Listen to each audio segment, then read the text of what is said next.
Hi everybody, this is Juan Collado Díaz with Político, a Spotify original from Anchor.fm. And today with me, I have one of the 2024 presidential candidates, Jasmine Sherman. And Jasmine is the founder of the Unicorn Party and also the candidate under the Unicorn Party and seeking the nomination for the Green Party and the Peace Party. So, Jasmine, do you mind introducing yourself for me? Tell me a little bit about you and the work you do. Hi, I'm Jasmine Sherman. I am currently running for President of the United States. Before I was running for President of the United States, I ran a mutual aid exclusively in my community, working with people who were primarily houseless. And my responsibility was to put them in housing, either hotels or for people that had pets, tents in their tent areas, just making sure that everyone had as much comfort as they need.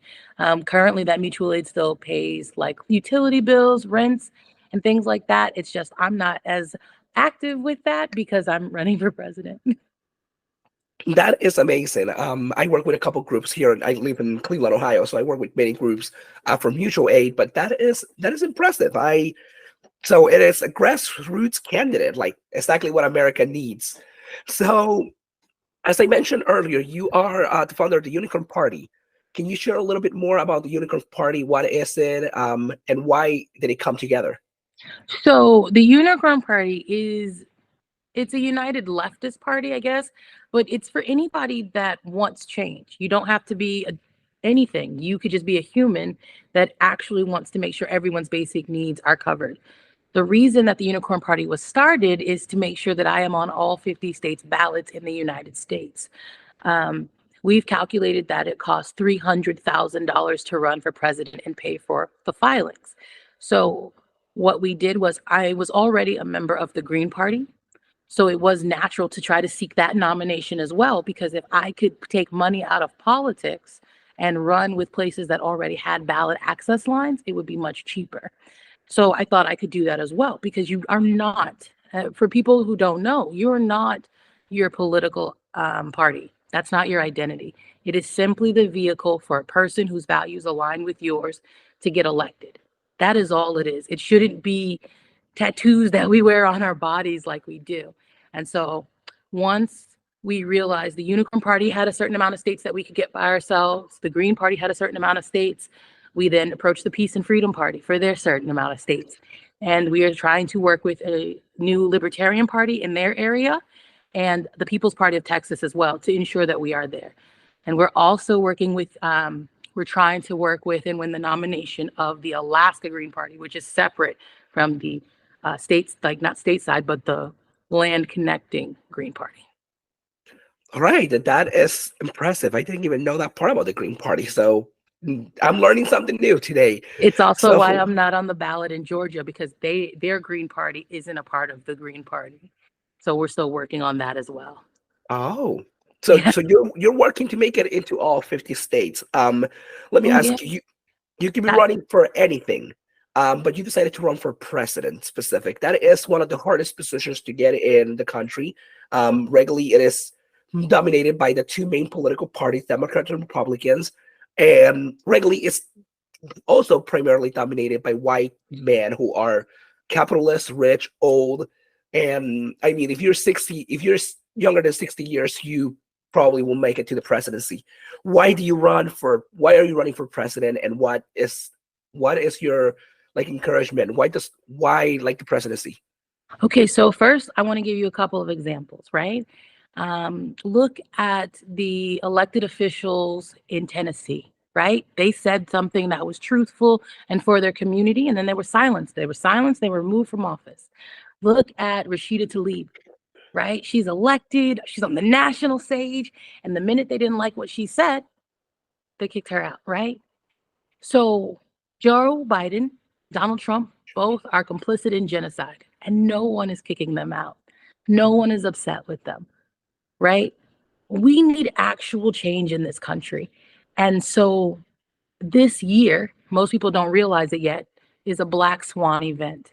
And the concept of that is all your life, if you've ever only seen white swans, you would think there are no black swans. But the day you do see a black swan, you're like, what the flip? It comes out of nowhere. This is the perfect storm. I'm running for president of the United States because the president, even though people say that the president doesn't have power, they really do. The same way Joe Biden recently wrote an executive order to waive 26 laws to continue Donald Trump's border wall is the same way I could use that to declare a housing crisis and give people housing. So that's why I'm running for president, to actually make sure the things that we need happen without having to fight with the Congress or the Senate. And there's precedent for this because FDR did it. It's how you got minimum wage. That is impressive. So let me ask you, you have I'm gonna jump really quick into your policies, and one of them is housing. You've spoken from the beginning about housing mutual aid and how interested you are in that topic. So America in itself, we know that we have one of the largest levels of unhoused individuals in the entire world. And that is awful. I mean, our government doesn't really help. It's not supporting the people. If elected president, what is your number one priority to get houseless people, to give them housing and support them? Yeah, so I'm going to utilize eminent domain and purchase every house on the market, and then just put people in them. That's it. And the reason that's why my platform says that I need 90 days because things have to go through escrow or whatnot. It takes some time, but we will be housing people. It is that simple. The same way the government spends money on weapons, the same way the government spends money on parties is the same way the government could spend money on buying a house. And so the fastest way to end houselessness is to give the individual a place to live.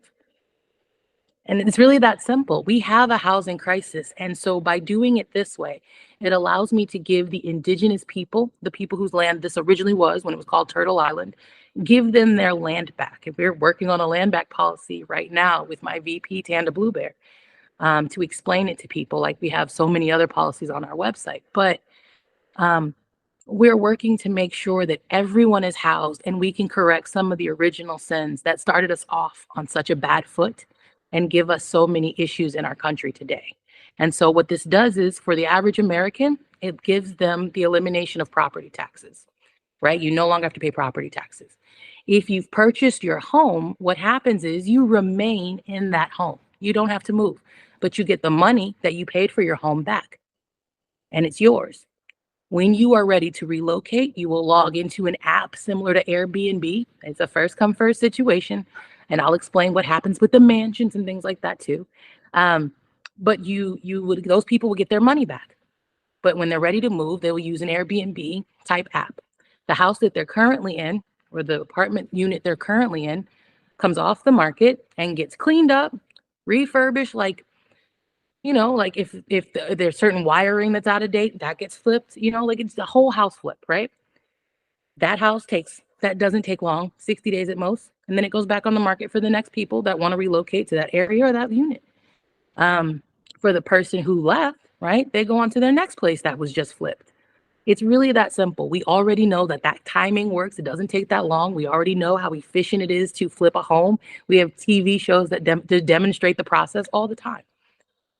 We have to provide for Americans. And so by allowing you to remain in your home, we haven't violated anything. And we've given indigenous people their land back and the stewardship of that land. That was really long. I'm so sorry. Oh no, that was amazing. That was wow. I'm impressed with this. So let me ask you, I myself as a college student, I use the Pell Grant system, and I have receive scholarships for families with lower resources. I have received different even student loans right now because I'm trying to get my master's degree put together. So yeah, with your bad self. Go ahead. I'm sorry. So no, absolutely, thank you. So when elected president, I know Biden has had the situation where he's struggling with canceling student debt. Yeah. Do you have a plan to support students with student debt, and what is that plan? Yeah, so I'm going to make college free for everyone.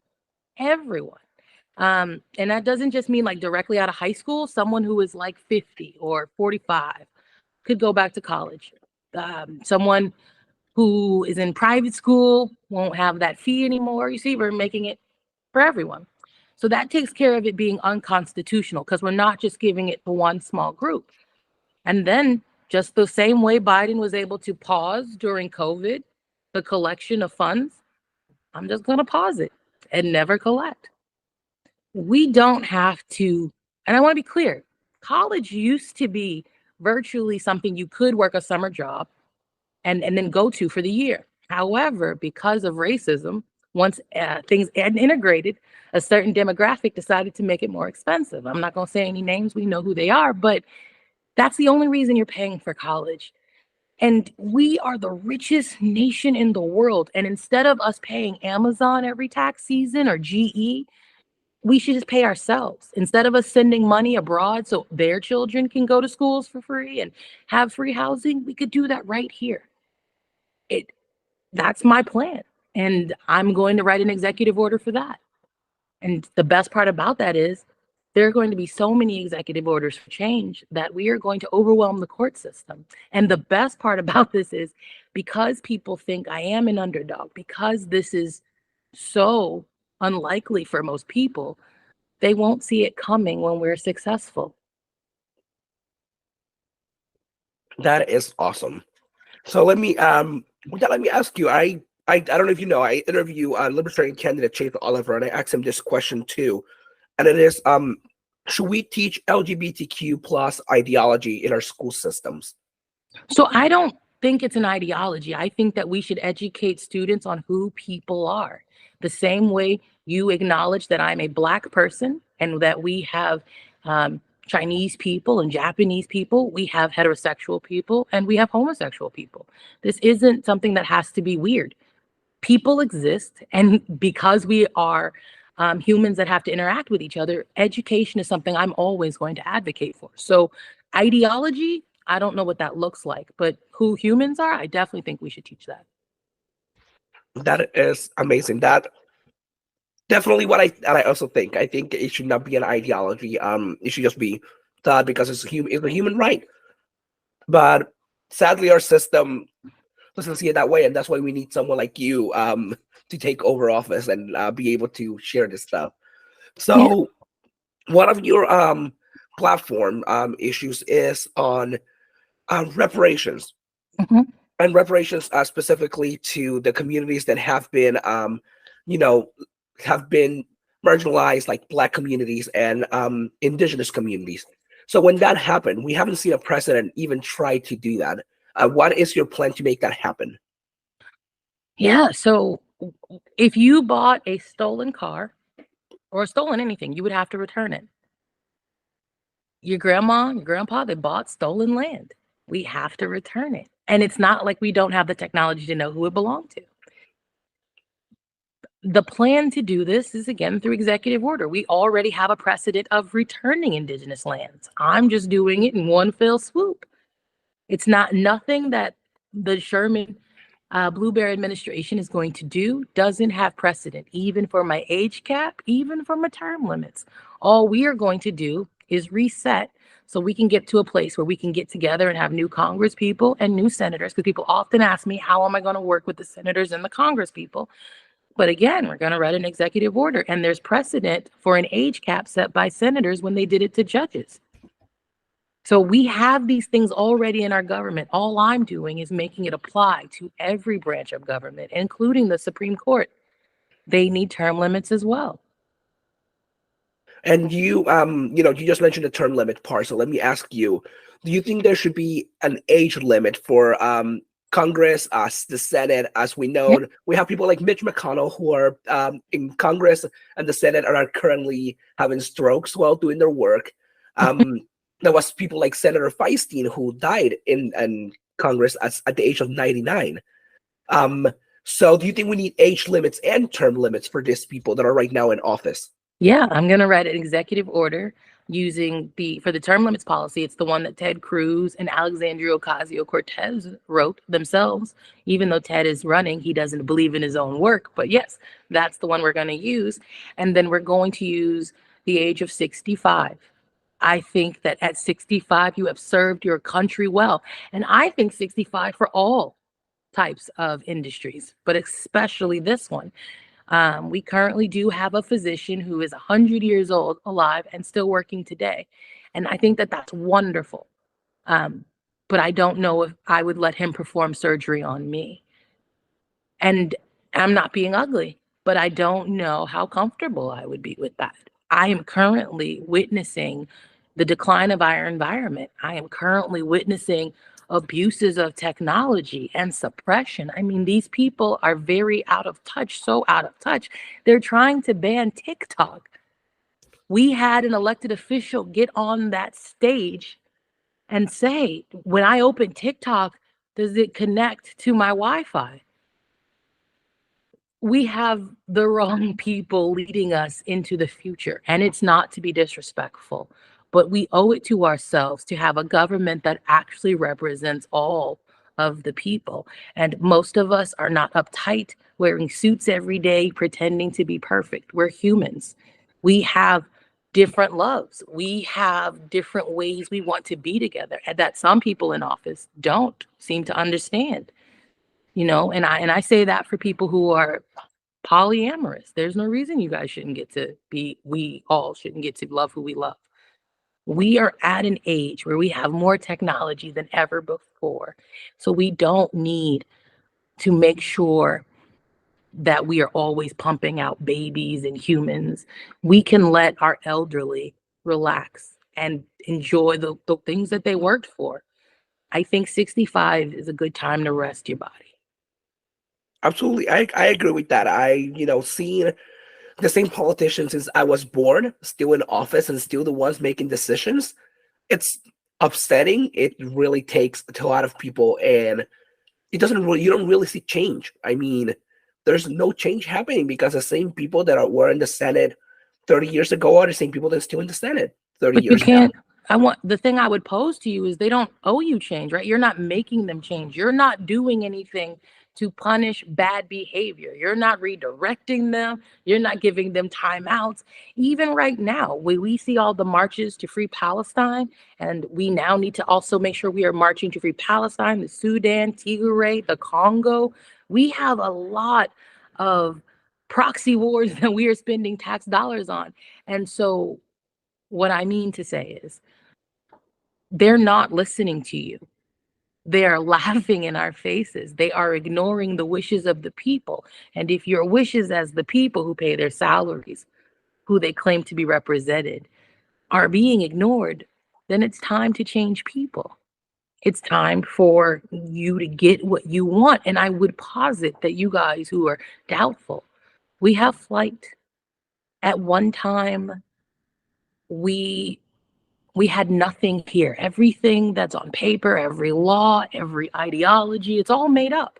I mean, please note, I'm not being disrespectful to any religion, but at one time, there was no sheriff, there was no governor, there was no laws.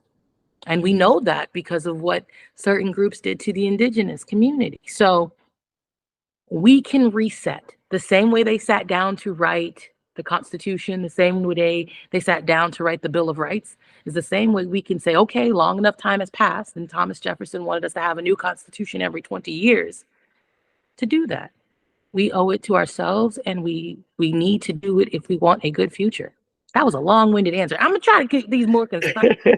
No, you know what? That was a beautiful answer, and you're speaking your mind, and that's exactly what we need, not just in our White House, but in our country and for everybody. So that was a perfect answer. Let me ask you, when elected to be president, right now we have many states and still follow the death penalty, which has been taking many innocent lives, such things as the electric chair or lethal injection. And one of the most popular cases is 1944 of the 14-year-old George Sini, who was wrongfully executed by the state. So, as president, what will be your platform to stop this kind of like things like the death penalty and electric chair from happening to innocent people? Okay, so let's have a real conversation, because before I was running for president, I 100% supported the death penalty. I did. I have been in several mass shootings. I have been in instances where there's terrorist attacks. I've had an interesting life for a person my age. I've been shot twice myself. So I really was in favor of the death penalty. And then I learned, I evolved, I got educated, and I'm not in favor of it. I'm actually someone, because of all the information that I have learned about it and working with experts and talking to professionals, I now want to abolish prisons as well. So that means no more death penalty and no more prisons. When we have someone that has done something that is punishable, we can leave them on house arrest. We do it for rich people all the time, right? So we could do that. We could even put guards outside of their location, but we don't have to put people in a building and dehumanize them. We don't have to take people who could have been rehabilitated and abuse them. We do not have to create situations where we take innocent people's lives. I was wrong at first, and I grew. So the death penalty would be completely off the table. So yeah. Did you just mention on that part you mentioned prisons and incarcerations? Let me ask you, like, and we know house arrest is this because Donald Trump, rich white man, got into house arrest. I mean, I tell people in 2020 I protested for Breonna Taylor and I got arrested. I went to jail for a week and a half before the presidential debate in Cleveland, Ohio, and but I didn't get a house arrest. But this guy who has over 20 different felonies gets a house arrest. So what will be your policy on like the small people to like you mentioned already to create house arrest? Now, when there are things like a felony or something where someone kills someone, would house arrest be the best option or would there be a second option? Still house arrest. Like, I'm not saying we can't hold people accountable for their crimes, but I'm also implementing a restorative justice system. The reason we have we have the highest prison population in the world. We do not have the highest human population in the world. Why do we have the highest prison population? Do you know why? Because slavery still exists in America. And we are using, the state of Alabama itself was shut down without prison labor. We are using prison labor. That's why we have so many people. And because crime is down in America, I'm not saying terrorist attacks or mass shootings are not happening, but crime is down. Look it up. We're running out of prisoners. And so that's why we're criminalizing houselessness. That's why you hear Donald Trump talking about putting people in camps. What do you think you would do in that camp all day? Not get life skills, not on Career Builder. You'd be working. So what we would be doing is also abolishing police. I've already explained crime is down, but don't worry, I'm not leaving you unprotected. What that would look like is, so let's say my name is Bob and I'm a police officer currently in New York City. And I work in Queens, New York, but I live in Long Island, New York. I, Bob, would not be a police officer with the structure we have today. I could be a community task force officer in Long Island, where I live, in my zip code. You see what I'm saying? We have police all over the country. We have people all over from somewhere else. What I want to do is make sure that we can be in our communities with the people we know, with the people we trust, and with people we care about. It's not putting them out of a job if they choose to remain a police officer, right? If that's really their calling, they can do that. Or I could pay your mom, who is already keeping an eye out on all the kids in the neighborhood anyway, right? She could get that money. Now she's at home with her family and still helping her community and getting paid. And now she has more money to be around her family and shop and contribute to the economy. We can still get the things we want and be safe. But if our prison system was such a deterrent, we wouldn't have the highest population of people in prison.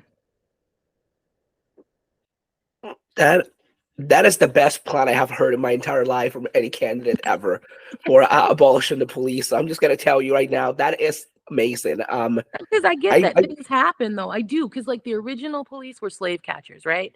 And what my envisioning is, because ideally, right, police should be UPS for people. They take a person having a bad time from one place to another place. or they get the people that are having a bad time to separate, right? They shouldn't be showing up and killing folks. And so we have to change the culture. We have to save money. America doesn't have it like that. We can't be balling like that. So abolish the police because their budgets are very huge. Their insurance premiums are very large. In fact, there's a TikTok video of a cop protecting a building saying, you want to fight? You want, like, being very aggressive, right? And someone pulls his information up and he's cost the city of New York $600,000 in settlements and lawsuits. That's a lot of taxpayer money because it's not coming out of his paycheck. It's not deducted from him weekly. And he's still there, still very aggressive. I want to save Americans money. I want to be efficient with our funds. And the best way to do that, because I don't think that he would be that aggressive in his community. But I also don't think that we should keep spending hundreds of thousands of dollars on bad behavior. And so I think that this is the best way to adjust it. And I think that this will get us back to more of a UPS for people, because UPS doesn't damage your goods. I mean, they break a couple of things like accidents, but you get what I'm trying to say? Absolutely. I'm sorry for cutting you off. No, absolutely. So thank you so much for that answer. So now let me ask you, and this one I was actually just looking through your Instagram before this, looking at some of the issues and topics you were talking. So in many states, we know that abortion is illegal. It's treated as murder, as a felony. As president, would you legalize abortion at the federal level? Yes. Yeah. So my universal healthcare policy, by the way, y'all, every single thing you've heard me talk about tonight or today, I don't know when you're listening to this. It's night when I'm recording this. I don't know when you're listening to this, but everything you've heard me talk about thus far, there is a policy for it that you can read on my website at jasminesherman.com. Or if you're busy on the go or you need accessibility, you can listen to it. Every single policy, every single one explains it to you and walks you through it. We want to make sure, and I just feel like this is when I start that I always ask the question, like I always take us down a weird journey. And now I just scared myself and forgot the question. I'm so sorry. No, you're all right. So will you make abortion legal at the federal level? Yes, that's what I was trying to say. I'm so sorry. This is a guy, I talk too much. Yes, but not just that. My universal healthcare policy, right? It covers everything. And I mean everything. It is cheaper, and you can look this up. Again, nobody's trying to trick or deceive. The Congressional Budget Office years ago said that it would be cheaper if we did a Medicare for all type option. And so that's what I'm giving you in my universal healthcare plan. It covers your vision, your dental. It covers everything, your prescription care. It covers your holistic care. We go ahead and put doulas on the payroll. It is time for people to get treated and heal their bodies the way they want to. Mental health is also covered. Mental health, if you look at my education policy, is now included in your education curriculum. The same way you have a math class is the same way you'll go to therapy.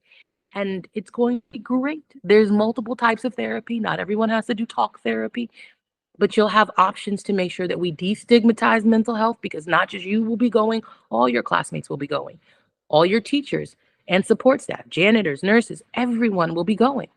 And so if you look at my plan, we do put all of those facilities right in your neighborhood. So that way you are, again, building community, knowing who your doctors are, knowing how things work. And that's why we're giving free education. So people who have always wanted to heal can heal. But I said all that to say everything's covered. If you wanted to make your breast larger, that will be a procedure that is covered. It's gender affirming care. If you are a individual that wants to make other parts of your body larger, yes, sir, you can. I know there have been some people taking opportunities to get their legs lengthened. That's a gender affirming care surgery, and we cover it. We are covering everything. If you are someone that needs a tummy tuck, that's gender affirming care. We're covering it. Now we've got people who look gorgeous and are happy and feel good in their skin. If you don't want to be pregnant, you don't have to be. That is amazing. As someone who here in Ohio last year, we had the issue 1, which was to legalize abortion, and someone who went out and knocked on every door that I could and spent day and night with my girlfriend, like making sure that we got people to vote. So abortion was legal. I think that's you know, Ohio has it, but not other states have it. So I think that's something that at the federal level is definitely needed.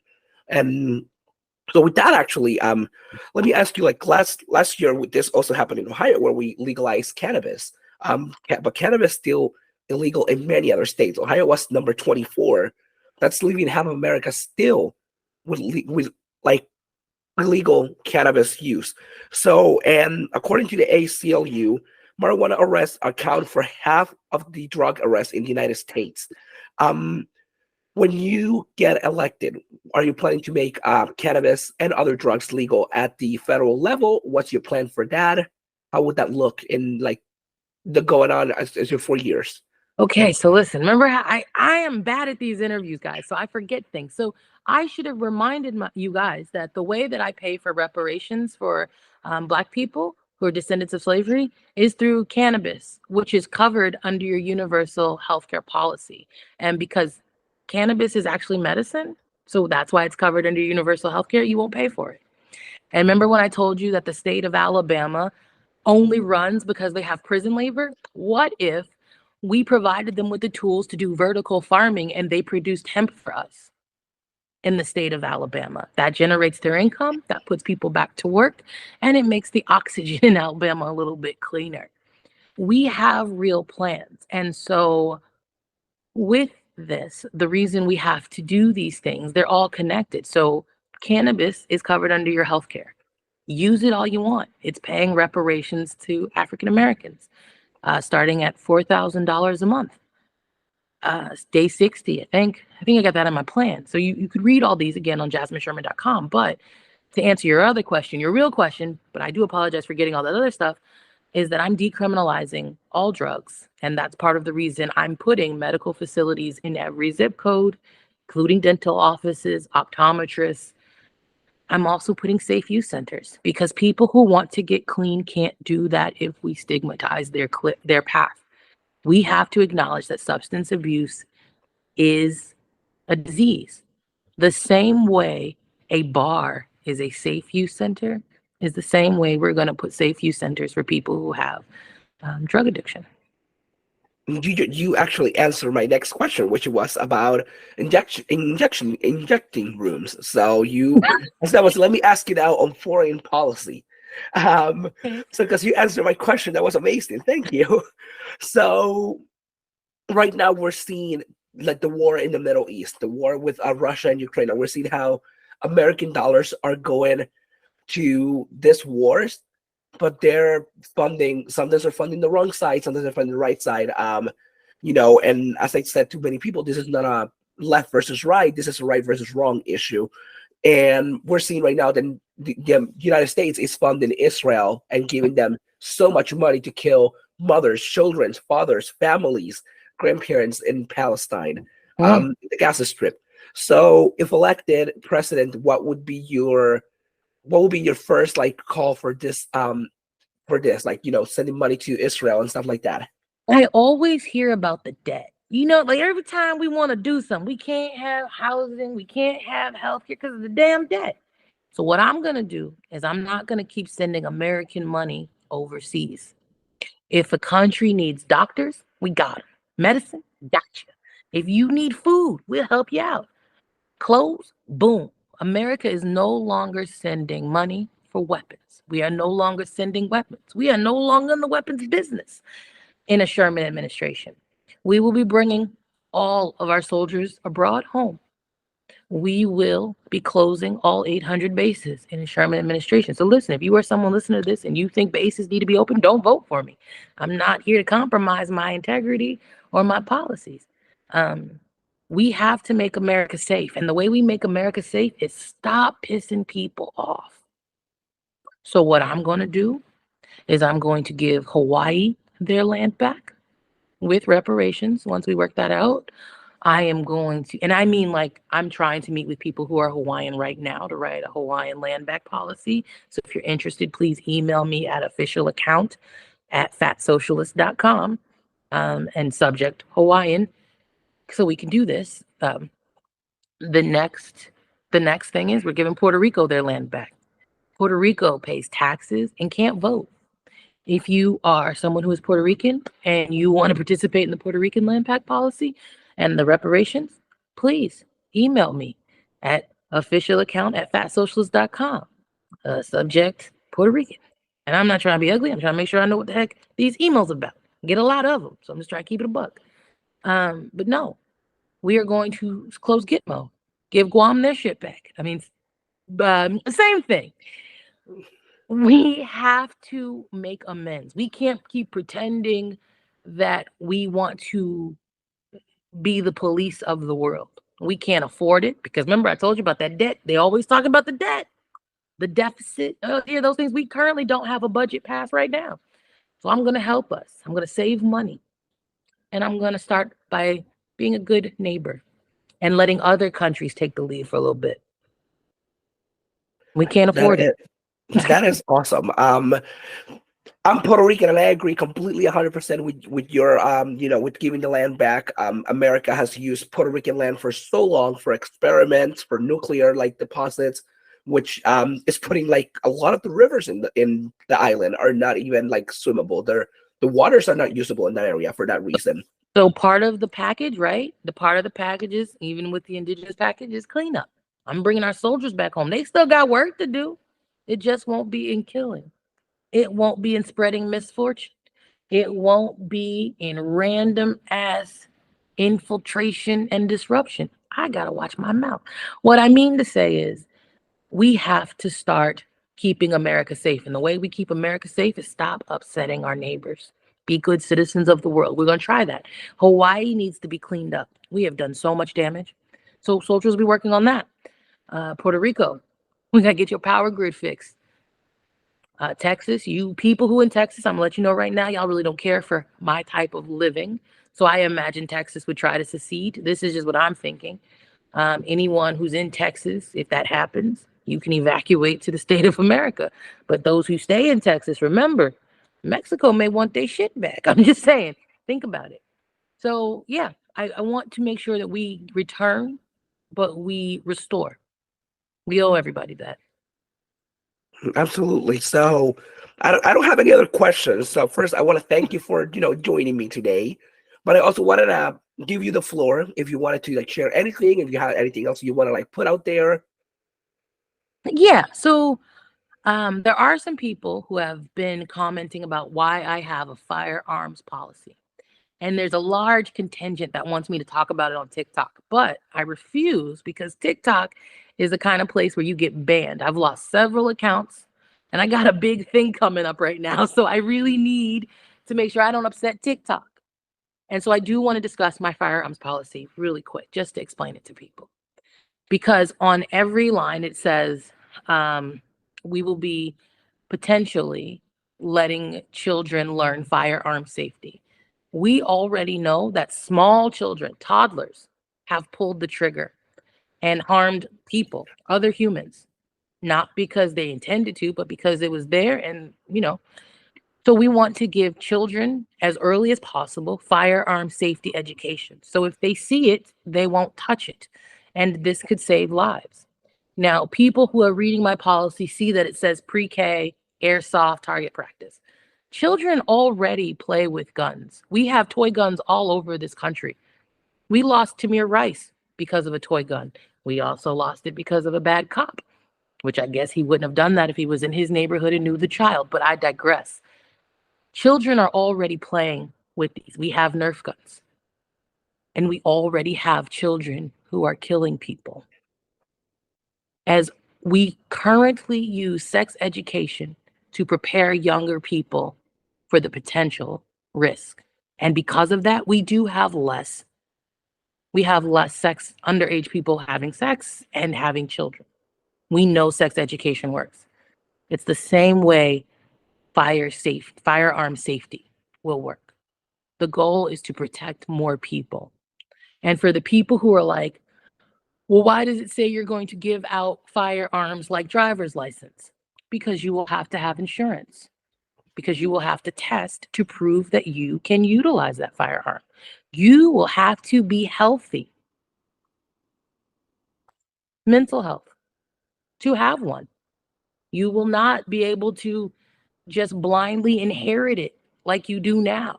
You will not be able to just buy it at the flea market like you do in some places, gun shows. I understand that people are like, you should ban firearms, but I want to win this election. And I also support the Second Amendment. And I think that if we treated it like the dangerous weapon it is, and we make people who own them liable for what they do, and we make sure they're healthy enough to have them, we will have a safer country. So I wanted to address that, not on TikTok, but in a safe space where I'm not going to be banned and people could really hear what it's about. Because on TikTok, people don't take no for a no. They be like, you need to explain it to me right now. And I'm like, you realize you one of 200 people that are talking to me, want an explanation? Make a video. I get banned. So instead of fighting with folks in the comment section, I figured I would tell you. No, absolutely. Thank you so much. I think the policy that, and I one thing I love about your policy is how they all connect into one. Yeah. Every single one of them connect somehow, because you had the mental health with the gun policy, which connects back to your Medicare Universal for all, healthcare, yeah. universal healthcare. Like, it connects all together. So there's no policy that is left out there alone. And I really love that. But I also love that you are educating people about gun safety instead of taking the guns away. And I think that is the way to do it. I personally think that we're never going to be able to get rid of guns. No, it's in our Constitution. Like, it's in the foundation. These mugs, they got America with guns. That's how this whole thing happened, with guns. They're not giving that up. Yeah, and it was created. It's something that was created that is never going to go away. It's the same thing like abortion. Like, you cannot ban abortion completely. You can make it illegal, but people are going to still have an abortion. All you're going to do is have more dead people. That's it. Exactly. So if you ban guns, you're going to have more illegal guns and more dead people without knowing who killed them, because the gun is not registered. So I love that policy, and I absolutely agree that we should educate everybody on gun policy and gun safety from as long as we can, and from the very early ages too. And can I say one more? Just one more, because everybody Absolutely. immigration. My immigration policy is posted, but it would go back to an Ellis Island style. When people came over and they were processed within less than 10 hours. We can do it in one. We do it for rich people all the time. When they fly over and fly their cars in, we give them whatever they want. We can do it for everyone. People who are DACA, if you want to be citizens, we want you to be citizens. Dreamers, might be the same thing. You want to do it, we're gonna do it for you. People who are crossing the border, we're just gonna make sure everybody's safe and let them come in. Our country's better when we're together. Absolutely. That's one of the and we are a country of immigrants who was built by immigrants. So why are we trying to kick people out and keep them away when that very group of people were the ones who built this country? Yeah. So our founding fathers were all immigrants. Yeah, the only people that weren't immigrants were the indigenous and the slaves, because they didn't come here by choice, and the indigenous were already here. But everybody else, yeah, y'all some immigrants. Exactly it. So with that said, I don't know if you have anything else to add. No, I have taken up all your time with my long-winded conversation. Oh no, I love this. Thank you so much. Details for this episode and Jasmine's social media and their website and their candidacy and Unicorn Party website details will be in the show notes, which can be found at www.politicopod.com. You can also find more about Jasmine and their political campaign for President of the United States at jasminesherman.com. So always, this and all episodes of Político with Juan Collado Díaz are a Spotify original from Anchor.fm and Chuck Norris approved. Right, Chuck? Chuck Norris approved.